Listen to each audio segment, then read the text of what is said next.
The following is a reading from the Real Frank Zappa book. It's written by Frank Zappa and Peter Ostranoso and sponsored by Ocean Spray, who has instructed me to go into a little more detail about my sponsor, and especially the fact that it's Thanksgiving week. In fact, it is the 23rd or 24th. It's just 20 minutes after midnight when I'm reading this right now.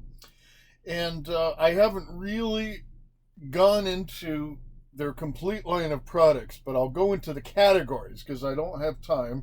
They haven't paid me enough to give that much of a plug, but this is a very short chapter. And so I wanted to make sure, especially for the viewers in the United States, and especially this week, to understand what kind of products Ocean Spray really does. So we have, of course, the juices, diet and regular and light. The dried cranberries or craisins, orange flavored and regular, and Craveology here, cranberry bites covered in milk chocolate. So that's the snacking, and of course the whole berry cranberry sauce and the jellied cranberry sauce. And here's the thing, is that if you're doing Thanksgiving dinner, you gotta have both, because there are people that like the whole cranberries like me, and sometimes I'm into the jelly stuff. It's easier to put on sandwiches sometimes and stuff. Like if you're having leftover white meat sandwiches, especially for the kids if they're going back to school or not or whatever. They've got energy drinks and sparkling drinks. Just don't mind the controversy that happened earlier this summer. It's a bunch of bullshit. So there's more snacking stuff, like they've got fresh fruit here, and they even have blueberries in selected locations, and especially if you're in Massachusetts. So they also have a line of supplements here. This one in particular, Cranberry Plus Health, is a cranberry supplement, because if you have a urinary tract infection, you don't want to buy the flavored juice cocktails, because the juice content is so low that it won't have a significant effect on your urinary tract infection. So if it hurts when you pee, like the Frank Zappa song, you'll want the 100% cranberry juice. Or if you want to buy Ocean Spray products, because you really will want to, especially if you're watching these videos and you're a big Frank Zappa fan, and apparently whoever gives out the money for these things that Ocean Spray does, it's not the new CEO. No, he came along in like this summer or something like that too. No, he didn't deal with me personally. In fact, it's personal.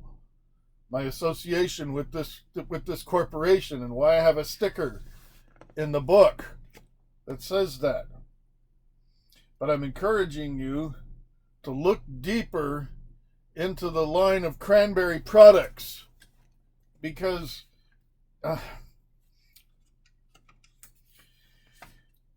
cranberries might be sour, but there's so much they do with them to make them sweet and to make them palatable and to make them healthy. Especially when they used to use erythritol in one of their products, which I will hopefully get into one of these days. So, thank you for listening to my 4-minute ad here. I will get to work on the book.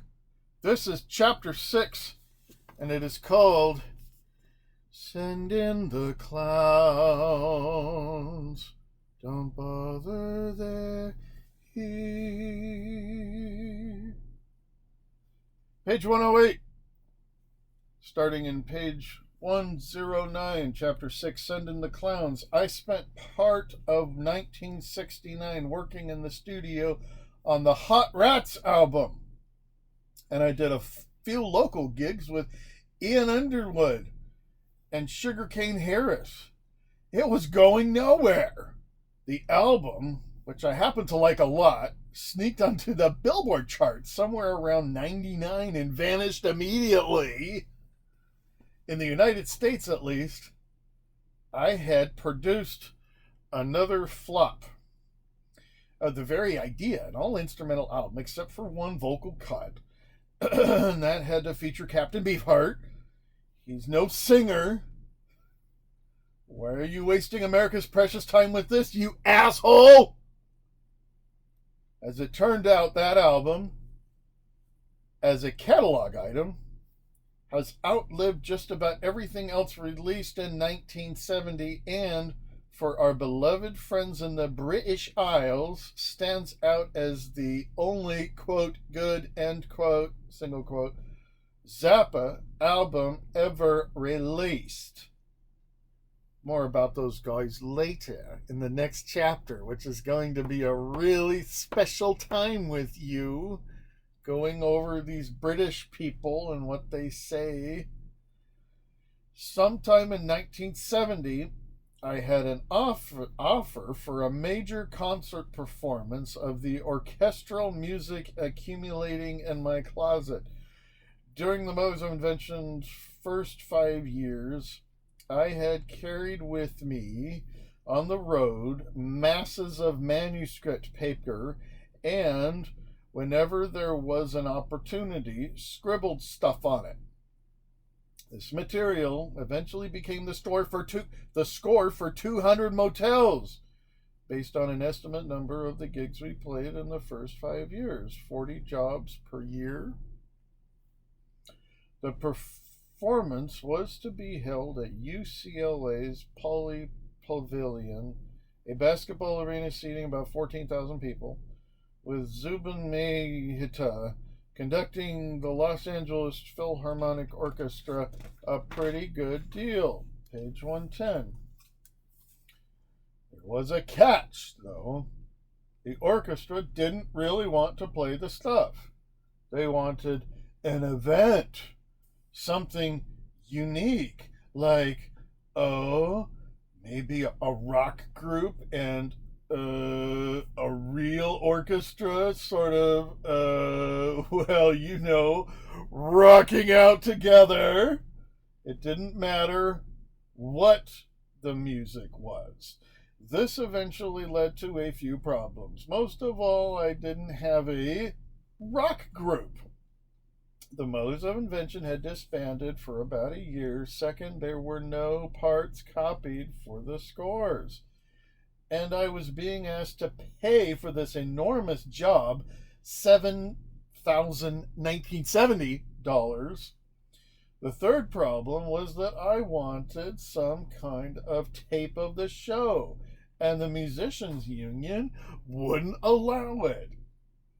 They didn't do anything when some asshole in the audience ran a cassette and made a bootleg of the album of it. But they were promising stern action if I made one for my own use, just to find out what my pieces sounded like. But let me slow down here. We solved problem number one by putting together an interim one-shot Mothers of Invention sort of group. It did a short tour warm-up, maybe a half a dozen dates, and returned to LA for the show. The second problem was solved by me spending $7,000 on a team of copyists. The third problem never got solved, and I never got a tape of the show. It was the most successful indoor concert of the LA's Philharmonic, whatever, season of that year. Sold out. Somewhere in the mass of spectators was Mark Volman and Howard Kalena, a.k.a. Flo and Eddie. They came backstage after the show, said they liked it, and told me that the Turtles had split up and they were looking for something to do. The rest is history. We worked together for about 2 years after that on several albums and tours, as well as the film 200 Motels. For some of you wishing for a whiff of that particular nostalgia, I recommend the acquisition of the film itself, along with the documentary I prepared called The True Story of 200 Motels, available in most outlets through Honker Home Video, Story is best told in pictures. Oh, my aching back! I ordered 200 motels on Amazon years ago. People who have never been in a rock band maintain the most ridiculous fantasies how glamorous and exciting and endlessly gratifying life on the road must be. It's not that I haven't had a few laughs out there, but let's just say the ratio isn't that terrific. Some moments are unique, though. It was the middle of winter in Stockholm, 1971. We had just finished 2 shows at the Concerthuskundvesta. I was walking out of the hall when 2 kids came up to me and they said that they had been to both shows that night and they had a great idea. I wondered if I'd go along with it. We have a younger brother named Hans, they said, who came to the show with us, and we went home. He has school tomorrow. The family lived in an area called Tulliedge, which is about 20 minutes outside the city. They wanted me to go with them into their house in the middle of the night, sneak into Hans's room and wake up and say, Hans, wake up, it's me, Frank Zappa. I said, okay, I'll do it. It was taken into a typical kid's room filled with little models he had built. Hans was asleep in the little bed. It was freezing cold. I woke him up. As expected, he was very surprised. The mother and father got up, wearing long nightgowns. They were very nice people. We sat in the kitchen until 5:30 a.m. talking politics. Except for that incident, the 1971 European Winter Tour gets the award for being the most disastrous. On December 4th, we were working at the casino at the Montreux in Geneva, Switzerland, right at the edge of the lake, just in front of Igor Stravinsky Street, a venue noted for its jazz festivals. In the middle of Don Preston's synthesizer solo on King Kong, the place suddenly caught fire. Somebody in the audience had a bottle rocket, a Roman candle, fired it into the ceiling, which at that point, the rattan covering started to burn. Other versions of the story claim the blaze was a result of some faulty wiring. There were between 2,500 and 3,000 kids packed in that room, well over capacity. Since more kids were outside trying to get in, the organizers had cleverly chained the exit doors shut. When the fire began, the audience was left with 2 ways out: through the front door, which was pretty small, or through the plate glass window off to the side of the stage. I made an announcement, something like, please be calm, we have to leave here. There is a fire, and why don't we get out? You'd be surprised how many people who only speak French can understand when it's a matter of life and death. They began filing out through the front door. As the room was filling with smoke, one of our roadies took an equipment case and smashed the big window. The crew then began helping people escape through it in some kind of garden place below. The band escaped through an underground tunnel that led from behind the stage through the parking garage. A few minutes later, the heating system in the building exploded, and some people were blown through the window. Fortunately, nobody was killed, and there was only a few minor injuries. However, the entire building, about $13 million worth, burned to the ground, and we lost all our equipment. We were in the middle of a sold-out tour with 10 more dates to go. Back at the hotel, most of the band voted for finishing the tour, or at least trying. The problem was that, even though we didn't have the greatest equipment in the world, we had been using a few special instruments, including a customized Fender Rhodes piano, the other specialized synthesizer gear we couldn't buy off the shelf in Switzerland. My guitar was gone. All the stage lights were gone. The PA was gone. We canceled a week worth of jobs, during which we scrounged for new equipment. The plan was to get to England 2 days in advance of the big gig at the Rainbow and rehearse with the new gear. We had 2 nights of double shows coming up, and we had to make sure everybody was comfortable with the new stuff. We had some problems. Mics were feeding back and all kinds of weird shit was happening, but we still managed to make it through the first show. At the end of the first show, we went off stage and came back to do an encore. I think we played I Want to Hold Your Hand. All I remember is walking up in the orchestra pit in pain. I didn't know what had happened to me. In the weeks following the attack, I was able to piece it together. But at the time, I had no idea. The band thought I was dead. I had fallen 15 feet down into a concrete floored orchestra pit. My head was over on my shoulder, and my neck was bent like it was broken. I had a gash on my chin, a hole in the back of my head, a broken rib, and a fractured leg. One arm was paralyzed. In those days, I didn't carry a bodyguard.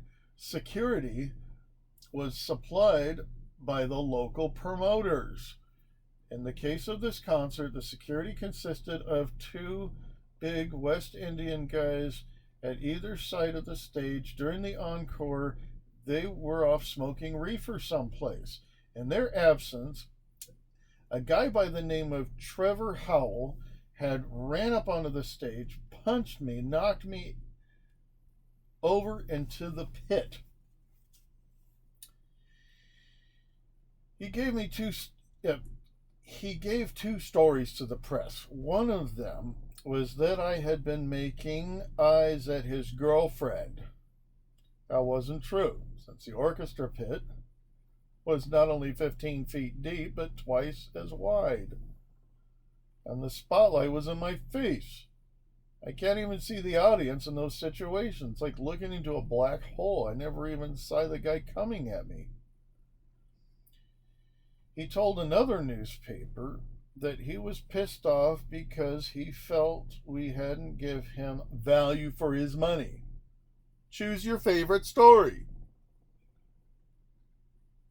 After he punched me, he tried to escape into the audience, but a couple of guys in the road crew caught him and took him backstage to hold him for the police.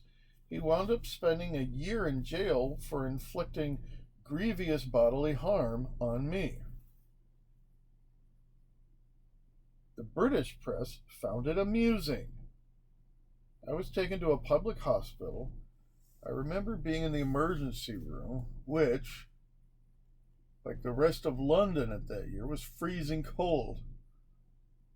They were clearly understaffed. A guy 2 beds down from me had his balls smashed in a brawl someplace and was howling unattended. They couldn't give me my anesthetic because I had a head injury. So after a while, I just passed out, woke up later in a bad-smelling room with beds all around in a circle with curtains hung between them. I remember the curtains parting in front of me and a black nurse coming in and seeing my face like she had just seen a monster. I was pretty smashed up. I was later transferred to the Harley Street Clinic, where I stayed for the next month. I had a 24-hour bodyguard because the asshole who hit me was out on bail and we didn't know how insane he was. When my head had gone over onto my shoulder, it had crushed my larynx so I couldn't talk. As a result of that, the pitch of my voice dropped a third. The pitch of my voice dropped a third and has stayed that way ever since. Having a low voice is nice, but I would have preferred some other means of acquiring it. After a month, I learned how to walk on crutches. I was in a cast all the way up to my hip, but my leg refused to heal. They wanted to break my leg again and reset it. I said, no thanks, just leave the fucking cast on. I stayed in that cast in a wheelchair for the better part of a year.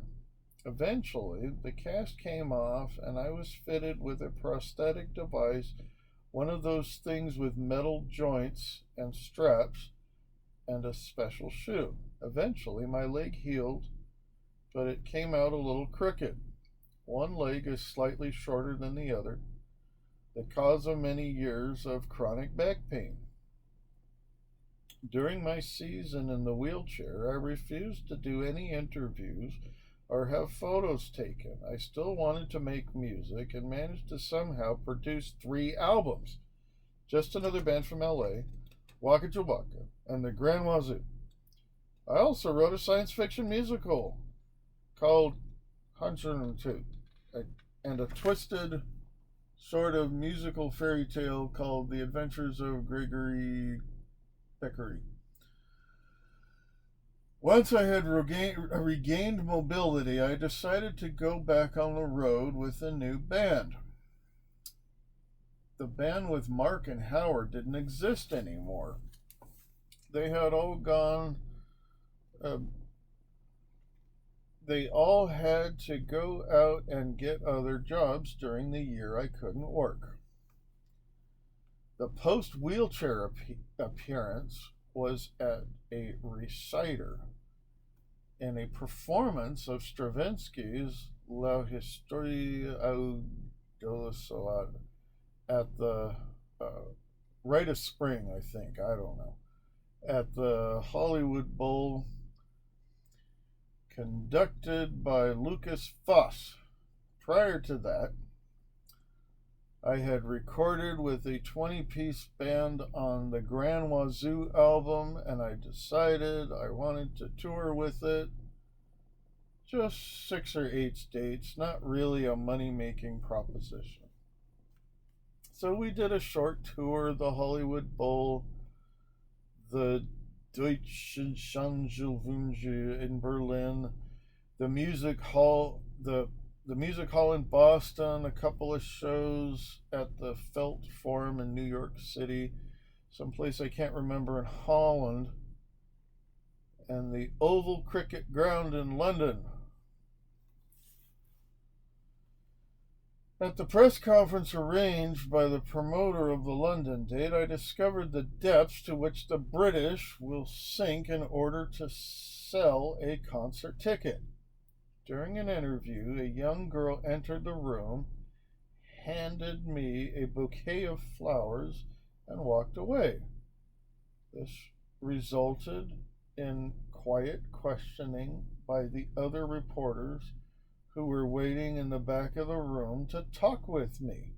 She told them she was the girlfriend of the guy who had knocked me off the stage, and that she had brought the flowers as a gesture of remorse. I found out later that the promoter had hired her as a publicity stunt.